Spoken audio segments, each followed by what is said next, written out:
কিশোরগঞ্জ জেলা আওয়ামী লীগের সাধারণ সম্পাদক এম এ আফজল, বন ও পরিবেশ বিষয়ক সম্পাদক এনায়েত করিম অমি এবং ধর্ম বিষয়ক সম্পাদক এ কে এম শামসুল ইসলাম খান সহ ৫ জন আওয়ামী লীগ নেতাকে হত্যা ও নাশকতার মামলায় গ্রেপ্তার করেছে র্যাব ও পুলিশ।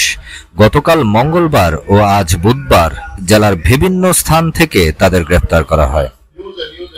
র্যাব ১৪ সিপিসি 2 কিশোরগঞ্জ ক্যাম্পের company commander squadron leader Mohammad Ashraful Kabir এক বিজ্ঞপ্তির মাধ্যমে গ্রেপ্তারের বিষয়টি নিশ্চিত করেছেন। তাতে জানানো হয়, গতকাল রাতে জেলা শহরের খড়মপট্টি এলাকা থেকে এম এ আফজলকে গ্রেপ্তার করা হয়। আজ সকালে এনায়েত করিম অমি ও এ কে এম শামসুল ইসলাম খানকে নগুয়া থেকে গ্রেপ্তার করা হয়।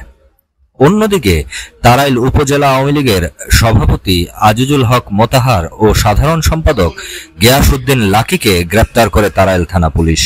আজ ভোরে তারাইল উপজেলা আওয়ামী লীগের সভাপতি আজিজুল হক মোতাহারকে উপজেলার ধলাই ইউনিয়নের কলমা গ্রাম থেকে এবং সাধারণ সম্পাদক গিয়াসউদ্দিন লাকিকে তারাইল সাচাইল ইউনিয়নের কালনা গ্রাম থেকে গ্রেপ্তার করা হয়। আদালত সূত্র জানিয়েছে, দুপুরের পর গ্রেপ্তারকৃতদের কিশোরগঞ্জ আমল গ্রহণকারী আদালত ১-এ হাজির করা হয়। আসামিদের জামিন শুনানোর পর আদালতের বিচারক সিনিয়র জুডিশিয়াল ম্যাজিস্ট্রেট পার্থ ভদ্র দুজনের জামিনের আদেশ দিয়ে বাকিদের কারাগারে পাঠানোর আদেশ দেন।